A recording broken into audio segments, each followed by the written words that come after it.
it's like, just calm down, folks. Just calm down.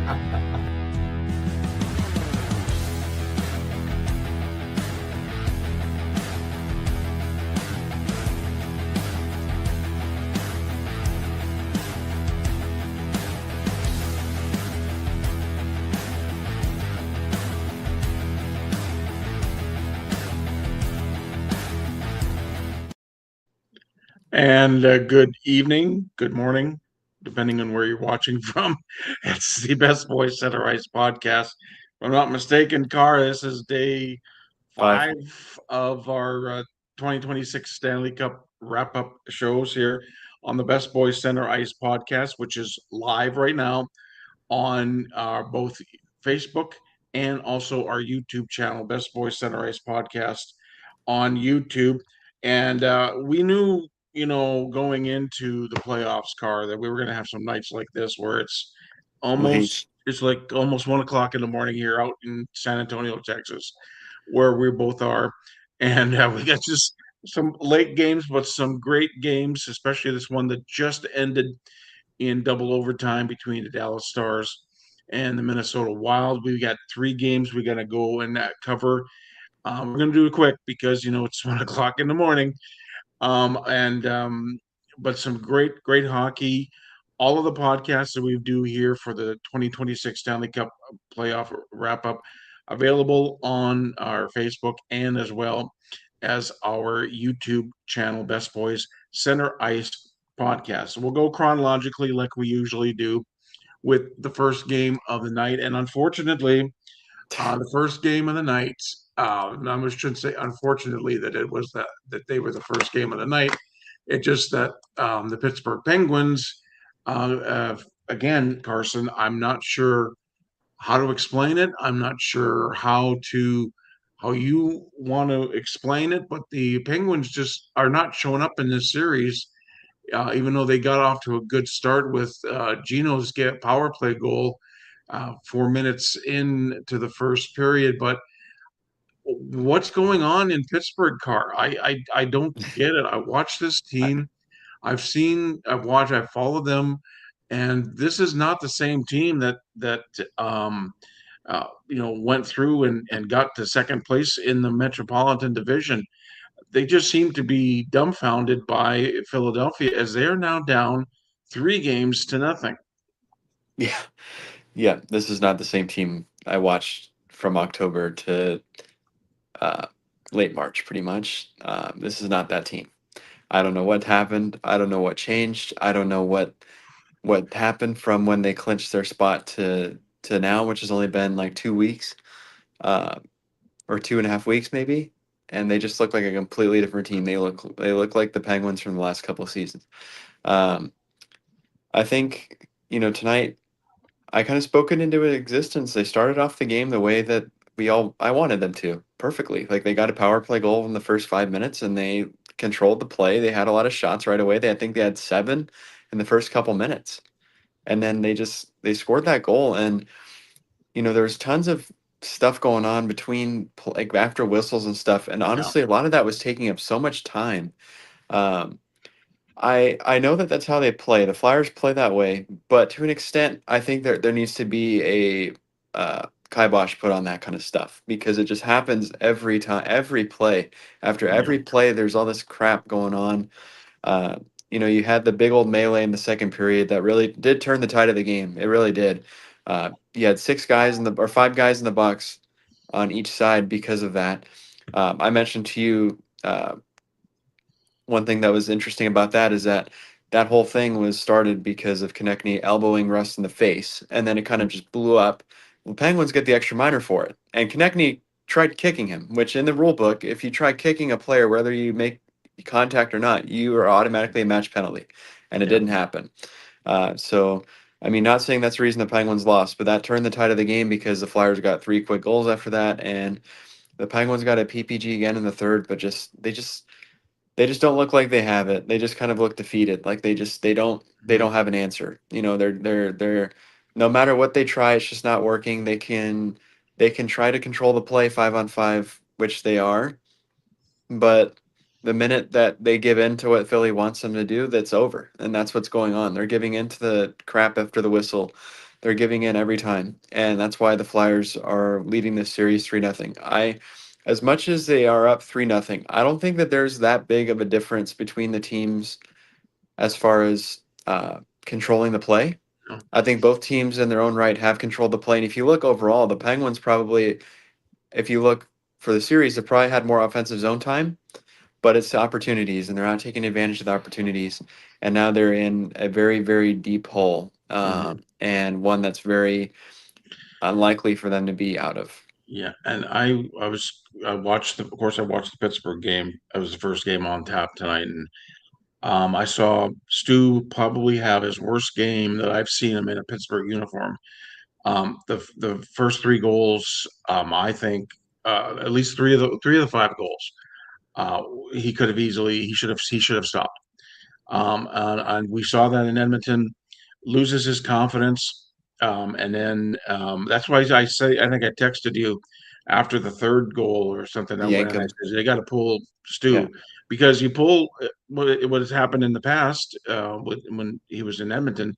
You pull Stuart Skinner, you put in Calvin Pickard, Stu relaxes for a game or yeah, so, and then he comes back and he yeah, starts playing good again. the, I was really thinking that um, uh, Pittsburgh that they would have pulled him and put in yeah. Slivos or Sea logs, yeah, yeah, but they kept with him but I just felt like that was to me the games that I've seen Stu play in Pittsburgh. That was probably one of the worst yeah, games I've seen him play so far. Like the three goals that I really said he should have had that one, and they even said it on the broadcast on yeah, TNT that he should yeah. have had that. So I don't know where did the Penguins go from here. It's not over, like you said. It's Like you texted me. It says, it's not over. You've got to win four. no.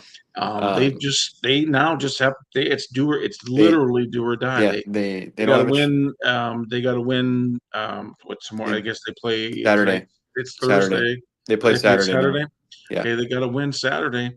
Yeah. Of course, they got to win, or else they're out. And we don't want to see that. I want to see it go back to Pittsburgh. If they can get, yeah, I think if they can get this series back to Pittsburgh for Game 5, it's a totally different series. Yeah. And I mean, regarding the Stu thing, the Penguins are not in this predicament because of Stu. Stu's the only reason really that it hasn't been worse. Even though tonight he did have a couple of those that you wish he could have back. Game one and two could have been wouldn't have been as close if it weren't for him. Hmm. Uh, he he's owed definitely lots of steak dinners because of the situations that his team has put him in. Constant shorthanded opportunities that they're giving up. They're giving up breakaways left and right. He's having to make these crazy saves. Um, and certain things, observations. I know I loved his play in the regular season, but I think Anthony Mantha has probably walked his way out of Pittsburgh with how he's played this series. He's just played so horribly, like just invisible. And the only time you notice him is when he's screwing up, like taking a penalty or something. Uh, I just don't really know what's changed. I really don't. I mean, this is the highest scoring team in the Sid Gino era. This is the highest scoring team, and they've scored 4 goals in 3 games. Hmm. This is a team that scored the third most goals in the NHL this season, and they've only scored 4 goals in 3 games. I don't know what's happening. I really don't. And I mean, the only saving grace that I feel like they have is Vladar did get banged up in this game, and he didn't look right. So who knows if he's going to be good to go? If Philly's going to risk him getting further injured, and Hmm. maybe they put Harrison in. But this is just not the same team I watched all year. They just don't. They just even after the Olympics, I know Sid got hurt, but he looked fine when he came back. Hmm. Those guys looked good. They looked great. And all of a sudden, they just don't. I gave him game one, like, okay, all the emotion, energy. Then game two came along, and it looked the exact same. This was their best game out of the three.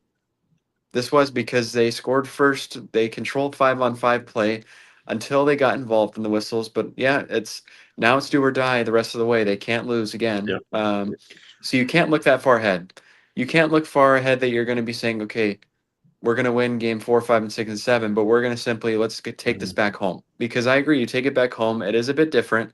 Yep. Um, but yeah, you same mentality. Fire the puck at the net. I really don't.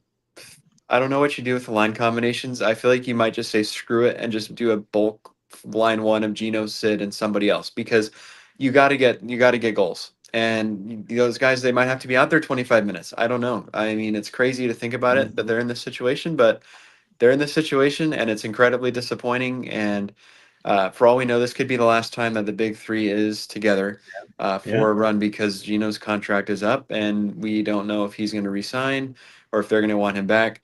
But this is not the way that they should be going out. And I imagine there's going to be a fire lit in game four.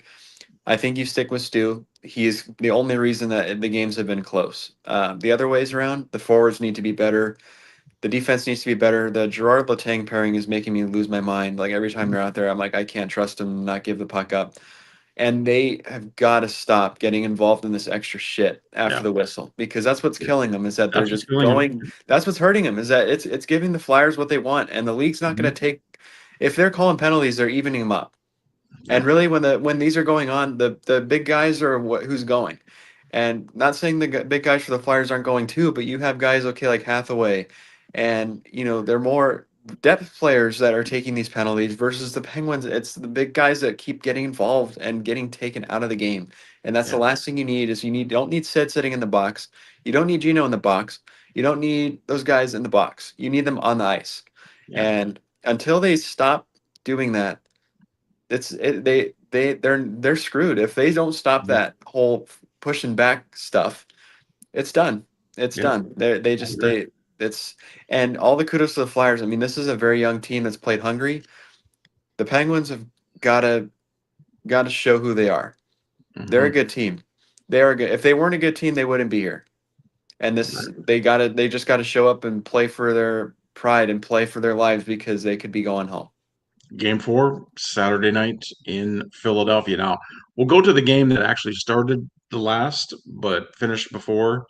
The game that started second. We'll go with the Oilers and the Ducks. Oilers go in 1-0 series lead. The Ducks played very well in the first game. They actually had a lead late, and then the Oilers grabbed it in the third period and won the game. No points from McDavid in the first game, and as it turned out, no points from McDavid in the second game, as the Ducks and the Oilers combined for 10 goals. The Ducks win 6-4. It was again like much like the Pittsburgh game. The Oilers started out great. Leon Draisaitl gets a goal 9 minutes in, and then it was pretty much the next three goals went for Anaheim. Gauthier gets his first on the power play. That was not about 3-4 minutes after Draisaitl got his goal. So we were tied going into the second period. uh, Jacob Truba gets a goal to put Anaheim ahead 2-1 early in the second period, and then another power play goal by Alex Killorn with just really about 3 minutes after that. So all of a sudden, 6 minutes into the second period, and um, the Ducks have a 3-1 lead on the Oilers. All right, so Connor Murphy comes back, just a fantastic shot from the point to make it 3-2. But then again, the Oilers are on the power play. And we'll talk about the power play in just a second here, Yeah. Carr. Give up a shorthanded goal uh, to make it 4-2. And then Zach Hyman made it 4-3 late in the second period. And then in the third, the Oilers came out and they tied the game. Josh Szymanski gets his first playoff goal in his NHL career. But then the Oilers just looked like that was at like 13:51. So just a couple of minutes later, Gauthier gets his second, and then they got an empty netter, and Anaheim walks away 6-0. So the power play, Carson, the Edmonton Oilers power play was the number one power play in the NHL, plus 30%, well above everybody else. So far in this first two games against Anaheim, they are over. They were 0 for 2 game one, and they were 0 for 4 in this game, and gave up a shorthanded goal. On the other end, they've given up three power play goals to the Ducks and a shorty. So as I mentioned when I texted you, The special teams are killing the Oilers. Ingram, I don't think Ingram, had a couple maybe. I don't know if he had you give up 6 goals, you're thinking, well, okay, goaltender must have had a shaky. But I think a lot of it was just some defensive mistakes. Penalties with this Anaheim team, you got to stay out of the penalty box Yep. because it's apparent that they went 2 for 3 tonight, and you just can't give them those opportunities because they are a good club. They're a young club. They're a club that's thinking, look, people don't even think we're going to even compete against the Oilers. And Yep. here they are now. Series is tied 1-1, going down to Anaheim for the next couple of games. Yep. They got home ice back, and I'm not sure. Maybe you can help me out here, Carr. I'm not I sure if probably Connor can. McDavid is 100% or not. And the Yeah. reason I'm thinking, and I thought about this after the game was done, we were watching the Dallas Minnesota game. Now, you go back and you go, what if, what if, what if, what if? What if Leon Draisaitl didn't get hurt and they were able to rest a little bit both Draisaitl and McDavid? Because remember, Draisaitl went out from the last 15 games of the regular season, and it was all McDavid. And I think, just looking at him, Anaheim is doing a great job on him, like defending against him, but he just doesn't look like the McDavid of the regular season. And I think that if Draisaitl would have been healthy, and they could have swapped off who's going to play, who's not going to play, and give both of them a little bit of rest, Yeah. you might see a different thing. Now, I'm saying Connor McDavid's a player who could turn it on and like Yeah. score 5 points in the next game. But I just don't. He just doesn't. And then he got a little banged up a little bit tonight. Hmm. A little friendly fire from Matthias Ekholm. I think he's maybe a little frustrated. Dreisaitl's already got 5 points, so Dreisaitl's back where he needs to be. Some of the other players are doing what they need to do.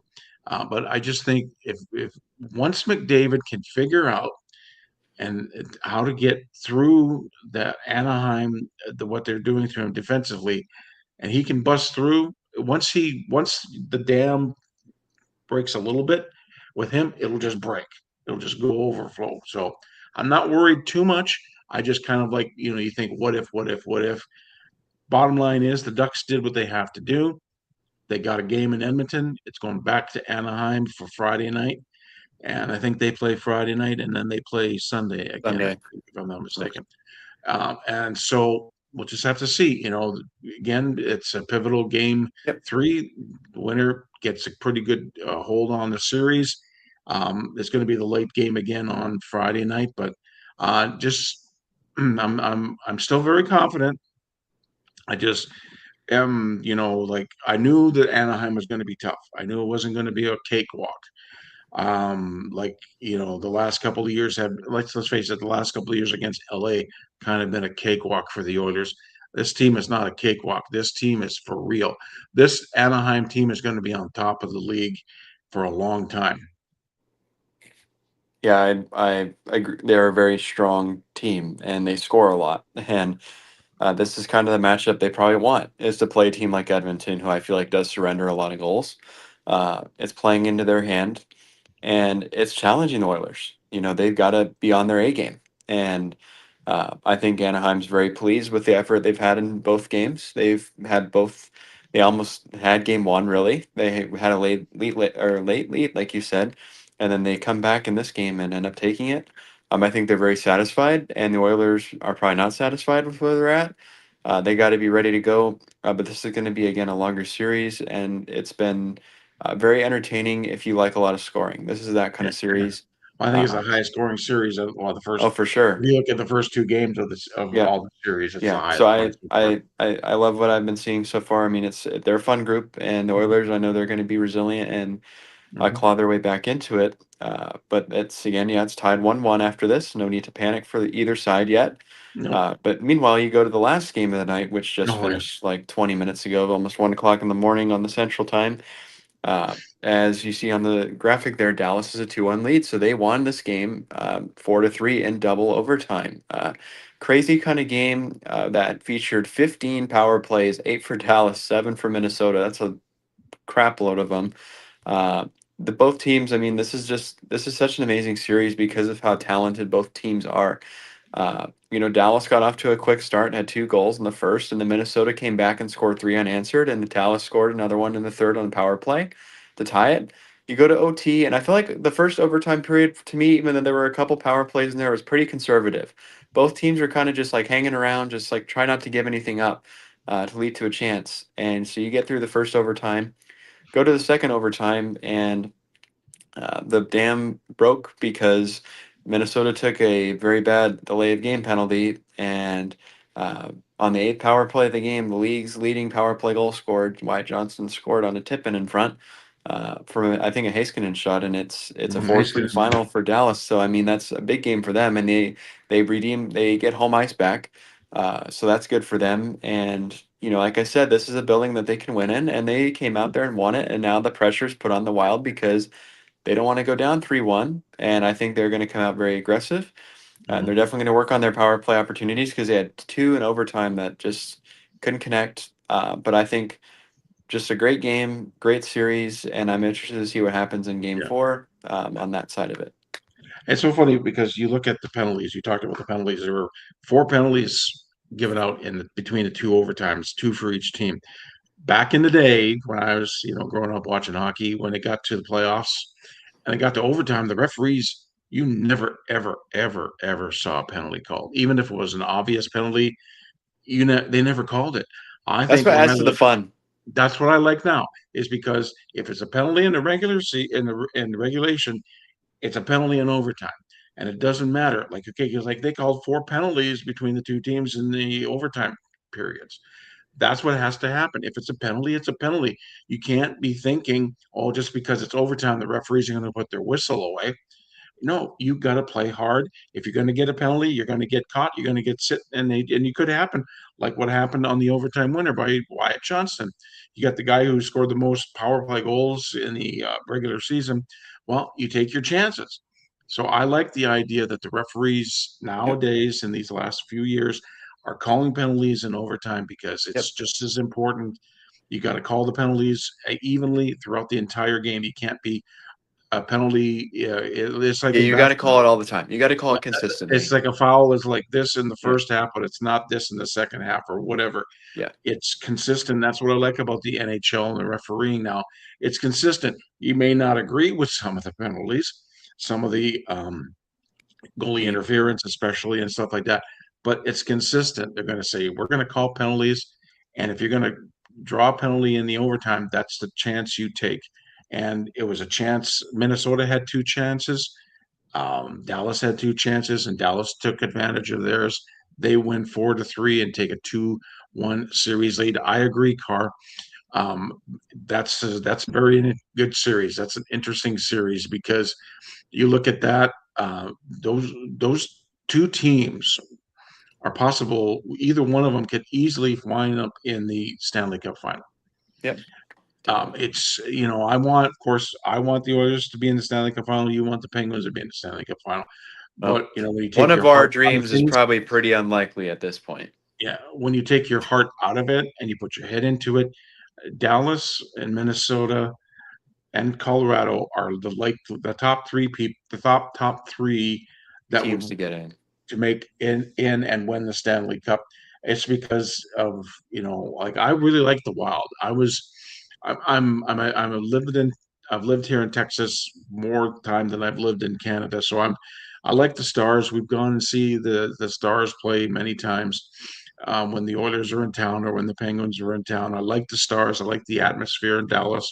I like Jake Ottinger. He's probably my favorite goaltender. And I like how some of the I like the how the Dallas Stars play. So I'm kind of I'm cheering for Dallas, but I'd like to see Minnesota because that team has been they've got a lot of potential. But now this team, the way that they're built this year, are built to get to that next level.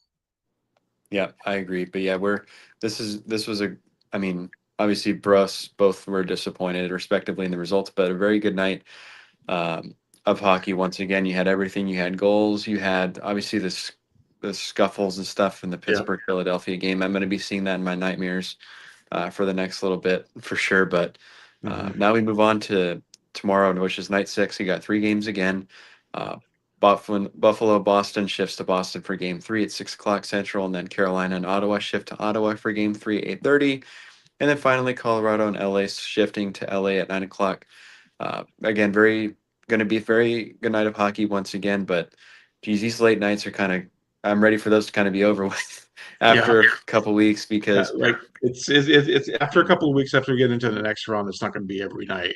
Hopefully, it won't be at like 1 o'clock in the morning broadcast. But yeah, we'll be on the air with short. It's usually shortly after half hour probably. the last game ends, but within a half hour, definitely of that Colorado LA game tomorrow night. Will be on the air every night of the Stanley Cup playoffs until somebody hoists the cup in June.